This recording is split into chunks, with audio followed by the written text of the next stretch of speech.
अंधी सास का सच। निशा की सास अंधी थी।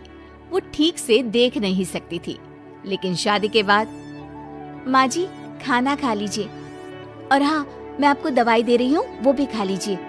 नहीं नहीं बेटा, तू बस खाना बना ले, मुझे अंदाजा है मैं खुद ही खा लूंगी सब कुछ। रोज सुबह निशा की सास की आदत थी। निशा बेटा, सब्जी दे दे, मैं काट देती हूँ। अरे नहीं माँ जी, आपको चाकू लग सकता है। नहीं नहीं बहू, मुझे अंदाजा है कि कैसे काटना है, काफी वक्त से कर रही हूँ ना मैं।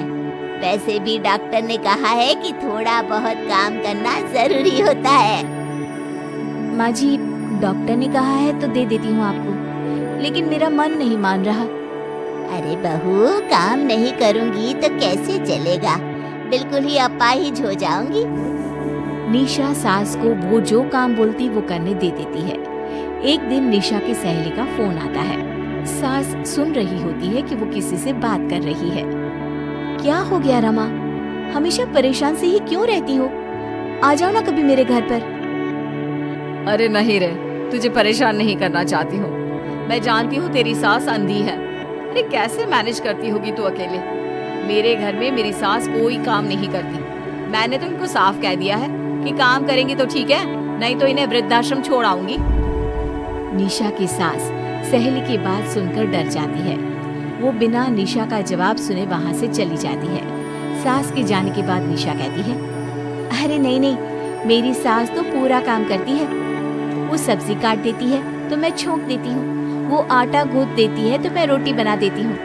अरे माँ जी तो झाड़ू भी इतना अच्छा लगाती है कि किसी को लगे ही नहीं कि किसी अंधे इंसान ने झाड़ू लगाया होगा। तू तो किस्मत वाली है। अरे मेरी सास के तो सारे अंग ठीक होने के बाद भी मगरमच्छ की तरह पसरी रहती है, सारा दिन सारी रात। अरे पता नहीं बुढ़िया को इतनी नींद आती भी कैसे है। खैर वक्त बीतता है और एक दिन निशा मोहल्ले में पति के साथ जा रही होती है कि सास की सहेली मिल जाती है। अरे आंटी कैसी हैं आप? कहाँ जा रही हैं? तुम लोगों के घर ही जा रही हूँ बेटा, तेरी माँ ने बुलाया है, कह रही थी बहुत जरूरी काम है। वैसे तुम लोग कहाँ जा रहे हो? हम मेरे मायके जा रहे हैं। अच्छा, आप मम्मी जी के पास रहेंगी तो हम लोगों को कोई चिंता भी नहीं होगी। बेटा बहू चले जाते हैं। सहेली निशा के घर में जैसे ही घुसती है, उसकी सास कहती है, आ गई रीना, जब से अंधी हो गई हूँ तू तो आती ही नहीं घर। अरे क्या बताऊँ सीमा, तेरा तो मुझे कुछ समझ में ही नहीं आया। अरे जैसे ही बेटी की शादी हुई उधर तू अंधी हो गई, कैसे? मतलब समझ में नहीं आया। सास जोर जोर से हंसती है। अरे पागल हो गई है क्या? किसी अच्छे डॉक्टर को दिखाना, ठीक हो जाएगी।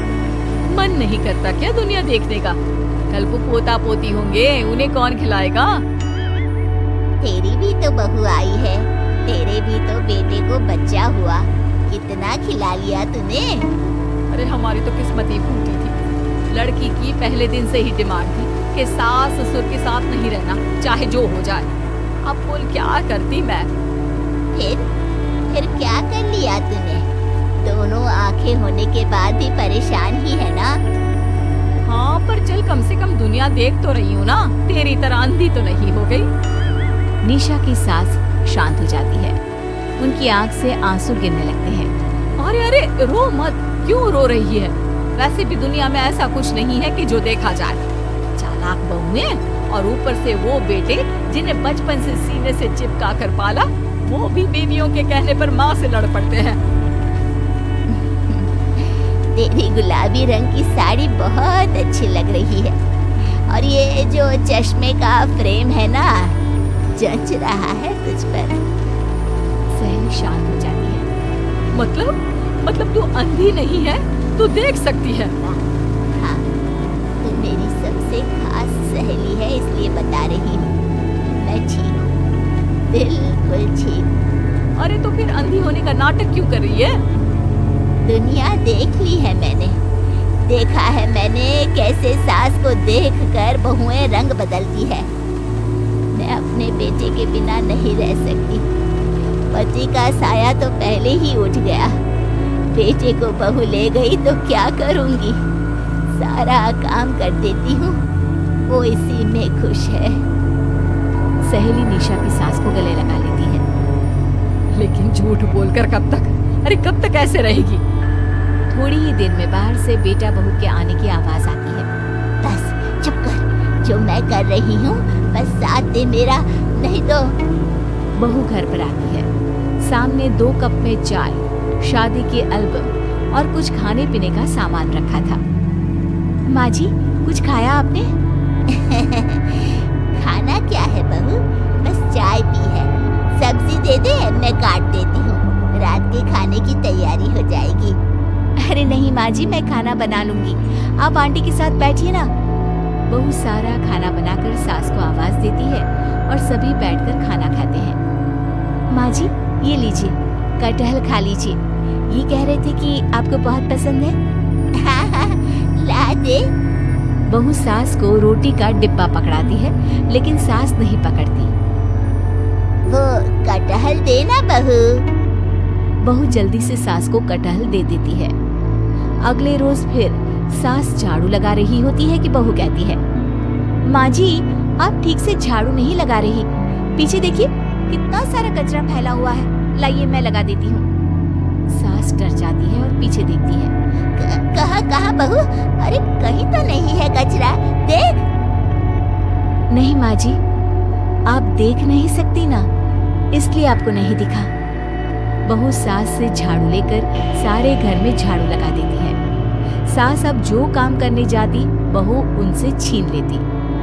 क्या बात है बहू, आजकल तुम मुझे कोई काम क्यों नहीं करने देती?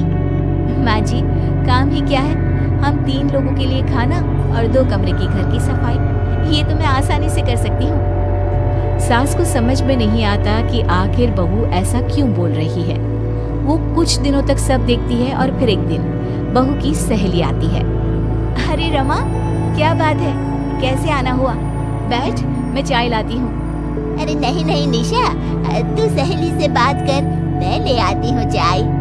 वाह, क्या बात है, तेरी सास को आंख से दिख भी नहीं रहा, लेकिन चाय बनाने को तैयार। और एक मेरी वाली है, हाथ पैर हिलाने की भी पैसे लेती है। वैसे यार आज मैं रिलैक्स हूँ, छोड़ आई मैं उन्हें वृद्धाश्रम।